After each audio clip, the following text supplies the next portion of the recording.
अस्सलाम वालेकुम। I hope you are doing good. आज की वीडियो के अंदर हम लोग वेरिएबल्स को मैं एक्सप्लेन करूंगा आपको कि वेरिएबल्स हमने लास्ट वीडियो के अंदर हमने उसकी इनिशियलाइजेशन की थी, कि उसको किस तरह बेसिकली इनिशियलाइज किया जाता है और उसके बेसिक नेमिंग के उसके क्या रूल्स हैं सी प्लस प्लस के अंदर। तो आज मैं मुझे लग रहा था कि वेरिएबल्स को ज़रा थोड़ा और एक्सप्लेन करना चाहिए, जो हमने दूसरे वेरिएबल्स पढ़े थे, लाइक डबल, फ्लोट और करेक्टर स्ट्रिंग और इंटीजर तो हमने पढ़ा ही था। तो ज़रा इसको थोड़ा सा और एक्सप्लेन कर दिया जाए। तो आज हम उसका प्रैक्टिकल भी करेंगे और मैं आपको थोड़ा सा इसको डिटेल में समझा भी देता हूँ। सबसे पहले हम बात कर लेते हैं इंटीजर के बारे में। इंटीजर वेरिएबल जो आपका है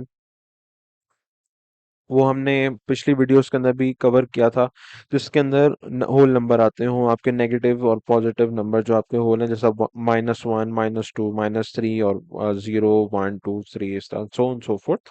तो ये आपके इंटीजर के अंदर आते हैं। ठीक है, इसकी एग्जांपल हम यहाँ पे लिख लेते हैं कि -1, -2, -3, -4,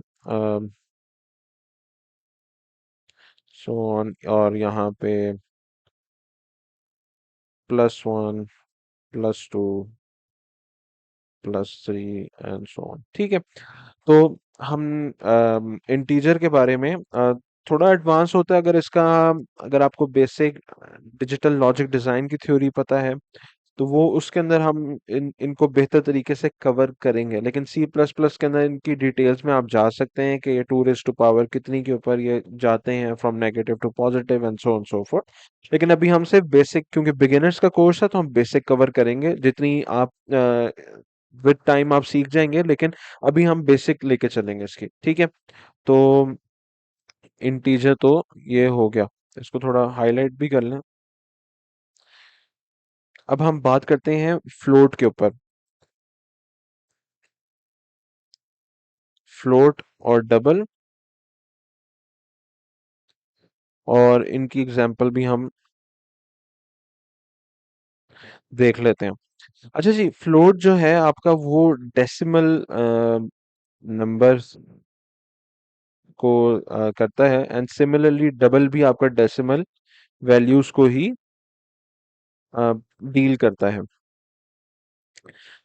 फ्लोट जो है हमने जैसा लास्ट टाइम पढ़ा था 32 बिट है, 32 बिट है, और ये 64 बिट है। डबल है इसके साइज में। तो डबल साइज में इस वजह से है कि डबल जो है ज्यादा स्टोरेज रखता है एज कम्पेयर टू फ्लोट। अच्छा, ये स्टोरेज नंबर्स के हवाले से नहीं है, बल्कि ये आफ्टर डेसिमल जितने नंबर्स है ना, उनको उनकी स्टोरेज के ऊपर है कि कितनी हद तक वो एरर किए बगैर स्टोर कर सकते हैं, कितने नंबर स्टोर कर सकते हैं। तो float as compare to double कम नंबर स्टोर कर सकते हैं आफ्टर डेसिमल, एरर दिए बगैर। तो ये नहीं है कि ये इनफाइनाइटली आप इसके अंदर कोई कैलकुलेशन करेंगे एंड वो बिल्कुल ही इनफाइनाइटली लेके चलता रहेगा उस कैलकुलेशन को, और वो कभी खराब नहीं होगी। After some time due to memory आपको कैलकुलेशन, वो नंबर खराब होगा डेसिमल के बाद। इसकी सबसे बड़ी एग्जांपल मैं आपको दूं तो पाई है, 3.14। वो जो पाई का निशान मैं आपको यहाँ पे बना कर दिखा देता हूँ कि आपका जो पाई है, पाई की भी एक कैलकुलेशन आपकी चलती है 3.14, इसका 15 मेरा ख्याल से, इसका सो ऑन सो फोर्थ चलती है। तो ये भी कैलकुलेशन हो रही होती है, और इनके लिए भी अच्छे खासे कंप्यूटर रिक्वायर्ड होते हैं। तो इस बात से आपको पता चल गया होगा। तो फॉर एग्जांपल अभी हम एग्जांपल यहाँ पे एक देख लेते हैं जो इंटीजर, फ्लोट और डबल दोनों के ऊपर वैलिड है। तो 24 -0.5, अब होगा क्या, जो इंटीजर होगा वो 24 -0.5 को, या यहाँ पे हम लिख लेते हैं 25 -0.5 को 24 कंसिडर करेगा। मैं जरा पाई को नीचे से रेस कर दूं। अच्छा जी, पाई को रेस कर दिया नीचे से। तो 24 कंसिडर करेगा, क्यों? क्योंकि 24.5 जो उसका आंसर आया था, वो 0.5 को जो है रिमूव कर देगा। उसको कंसिडर नहीं करेगा। वो 0.5 को कंसिडर नहीं करेगा। वो सिर्फ 24 को कंसिडर करेगा और उसका आंसर आपको दे देगा। तो कोई कभी कभार ऐसी कैलकुलेशन होती है जिसके अंदर पॉइंट या डेसिमल वैल्यूज रिक्वायर्ड होती हैं। कोई आपको फ्यूचर के अंदर कोई ऐसा प्रोग्राम बनाने के लिए दे दिया जाए, या आप कोडिंग की प्रैक्टिस के दरमियान ही आपको कोई ऐसा प्रोग्राम दे दिया जाए जिसके अंदर टेम्परेचर की रिक्वायरमेंट, फॉर एग्जांपल टेम्परेचर इस तरह तो नहीं होता ना कि 25 और 26 27, वो वन वन के डिफरेंस से तो नहीं आगे बढ़ता, वो 25.123 होगा। और ऐसी ऐसी इंक्यूबेशन या और चीजों में ऐसी रिक्वायरमेंट होती है कि जहाँ पे डेसिमल यानी उनके दरमियान 25 26 या 37 38 के दरमियान कोई एक खास वैल्यू चाहिए होती है। 0.5 चाहिए होता है, 6 चाहिए होता है, 0.6 चाहिए होता है, and so on so fourth. तो इंटीजर उस काम के अंदर अगर आप प्रोग्राम लिखेंगे तो उसके अंदर कैलकुलेशन इंटीजर से नहीं होगी। अच्छा, फ्लोट और डबल पे आते हैं तो ये डेसिमल वैल्यूज को हैंडल करते हैं।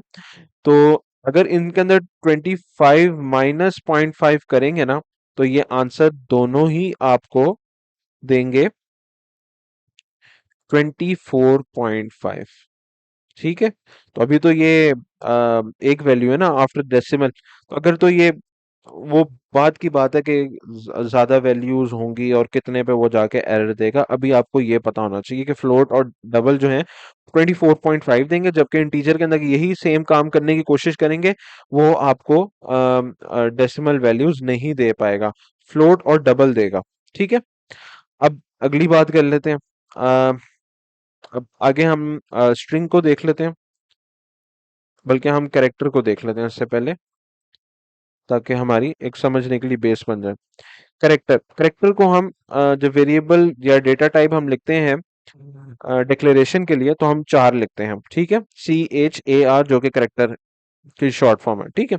तो यहाँ पे कैरेक्टर जो है आपका सिंगल कैरेक्टर, यानी for example exclamation mark, hash, ठीक है, और कोई भी आपका question mark, so on so fourth, तो वो उनको स्टोर करेगा। इसको स्टोर करने के लिए आपको इस तरह कैरेक्टर या भी कोई भी इसका इनिशियलाइजेशन के लिए नाम दे दें। ए लिख दिया मैंने, इक्वल टू, सिंगल कोट्स में आप लिखेंगे क्योंकि इसको लिखने का तरीका ही यही है। तो सिंगल कोट्स में आप लिखेंगे, इसको डबल कोट्स में लिखेंगे वो नहीं करेगा एक्सेप्ट। ठीक है, वो नहीं उसको करेगा। और यहाँ पे सेमी कॉलन, ठीक है, सेमी कॉलन आप एट द एंड उसको दे देंगे। ये करेक्टर की बात होगी। अब हम कैरेक्टर से आगे स्ट्रिंग की बात कर लेते हैं। स्ट्रिंग, अब स्ट्रिंग जो है बेसिकली स्ट्रिंग होती क्या है? स्ट्रिंग ये होती है, ये स्ट्रिंग है। इसको इस तरह कुछ भी बना लें, ये तो इस तरह भी हो सकता है। तो स्ट्रिंग बेसिकली इसका जो literal meaning C plus plus में, वो है स्ट्रिंग ऑफ कैरेक्टर्स। कैरेक्टर्स की स्ट्रिंग है। ओके। तो स्ट्रिंग के अंदर जब कैरेक्टर स्ट्रिंग ऑफ कैरेक्टर्स है, तो यानी इसके अंदर ज्यादा सारे कैरेक्टर्स आ सकते हैं। इसमें कोई आपने नेम देना है, फॉर एग्जांपल मैंने एडम लिखना है, एडम लिखना है। तो मैं उसको किस तरह डिक्लेयर करूंगा? मैं उसको लिखूंगा डेटा टाइप स्ट्रिंग, यहाँ पे नेम लिख दूंगा। नेम, उसको नेम से मैं उसको उसको नेम दे दूंगा, यानी उसका जो डिक्लेरेशन के अंदर डेटा टाइप के बाद जो उसकी नंबर देना है, नेम देना है, सॉरी, या उसको जो जिस आइडेंटिफायर देना है, सॉरी, ये आइडेंटिफायर बोलना चाह रहा था इतनी देर से मैं। आइडेंटिफायर देना चाह रहे हैं, वो नेम मैंने दिया है। ठीक है, इक्वल टू, अब डबल कोट्स के अंदर लिखना है एज कंपेयर टू कैरेक्टर, हम इसको डबल कोट्स में लिखते हैं, सिंगल कोट्स में नहीं लिखिएगा। तो डबल कोट्स में हम लिखेंगे, और सारी चीजें हम अभी जाके अपने कोड में भी देखते हैं। डबल कोट्स में लिखा और यहाँ पे मैं एडम देना चाह रहा हूँ इसके अंदर, तो ये डबल कोट्स में और आगे एंड में सेमीकोलन। ये बेसिक एक्सप्लेनेशन समझ आ गई होगी आई होप आप लोगों को। अब हम इसको कोड में भी जाके देख लेते हैं।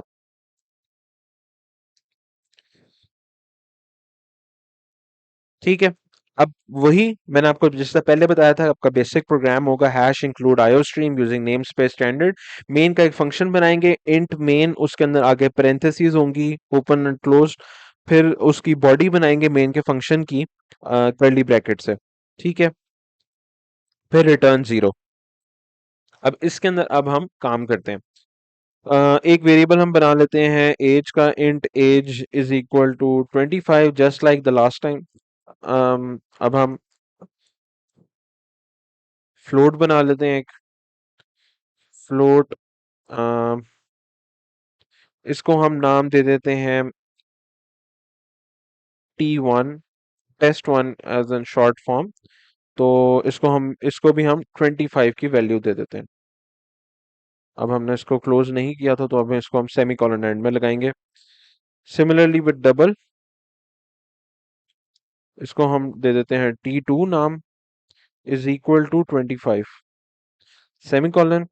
अब हम करेक्टर लिख लेते हैं। करेक्टर ए वैसे ही हमने नाम दे दिया है।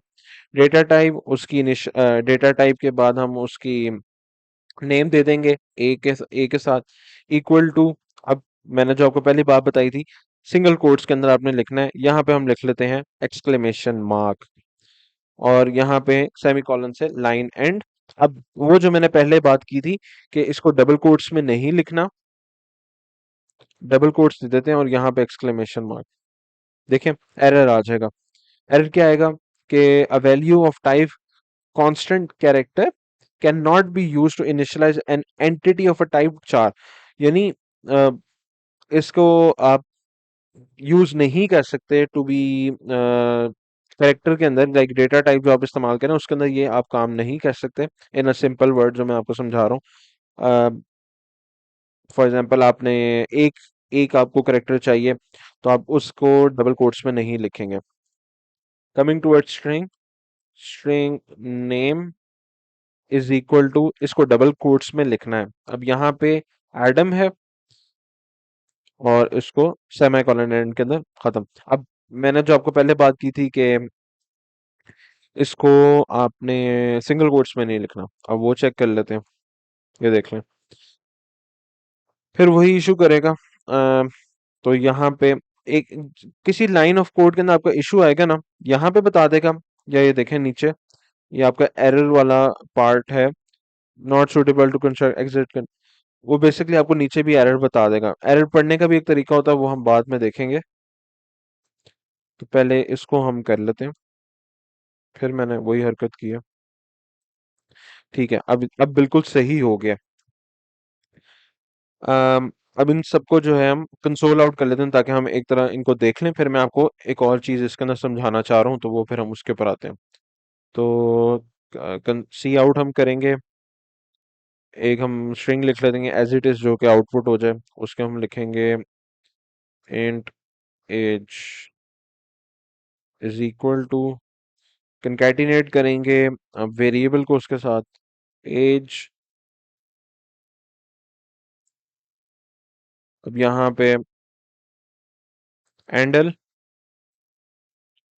इस लाइन को कॉपी कर लेंगे।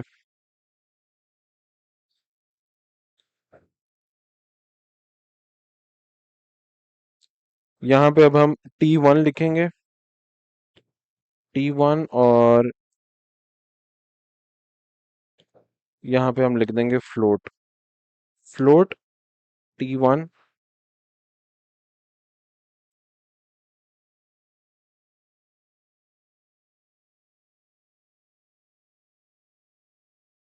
T2, वेरिएबल का नाम जो हमारा T2 था। और अब हम यहाँ पे लिख देंगे डबल, ताकि हमें भी पता हो आउटपुट के अंदर कि क्या चीज़ क्या थी। अब हम यहाँ पे एक और यहाँ पे एक और,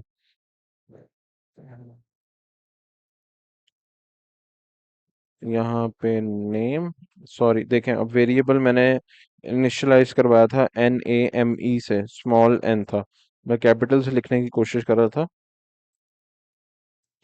यहाँ पे हम लिख लेते हैं स्ट्रिंग नेम, और ऊपर हम लिख देंगे कैरेक्टर 4 इज इक्वल टू। ठीक है, अब इसको रन कर लेते हैं जरा जल्दी से। ओके,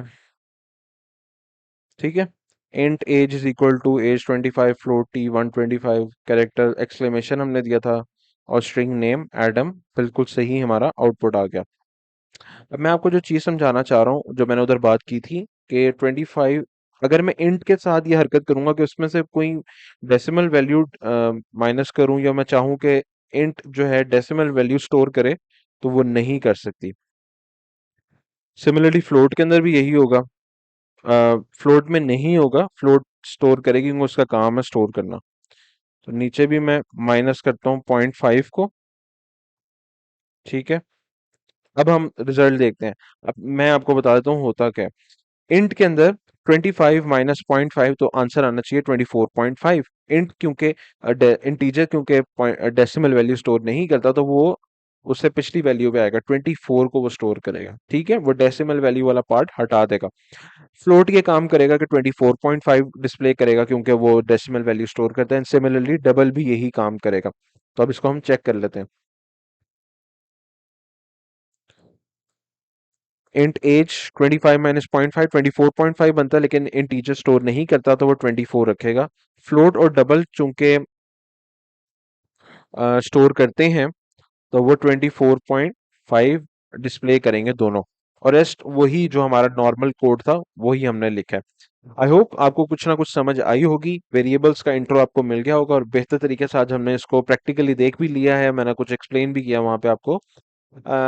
इन कमिंग वीडियोस हम अरिथमेटिक फंक्शंस देख लेंगे। अरिथमेटिक फंक्शन वही आपके मल्टीप्लाई डिवाइड मॉड्यूलर ऑपरेटर हम देख लेंगे, साथ प्लस माइनस आपका जो देख लेंगे वो हम देखेंगे। फिर उसके बाद थोड़ा एडवांस उसके अंदर हम जाएंगे कि उसको लिखने के मुख्तलिफ तरीके हो सकते हैं, क्योंकि 1+1 लिखते हैं या कोई वेरिएबल +1 करें। अगर इंटीजर के अंदर 25 है तो हम 25+1 लिखें, बार बार 10 दफा हमने लिखना है, तो वो हम उससे किस तरह बच सकते हैं। ठीक है, और इसके मुख्तलिफ तरीके हैं, यानी आई एम लाइक एडवांस हम और आगे अगले टॉपिक्स कवर भी करेंगे। I hope to see you in the next one. Till then, अल्लाह हाफिज।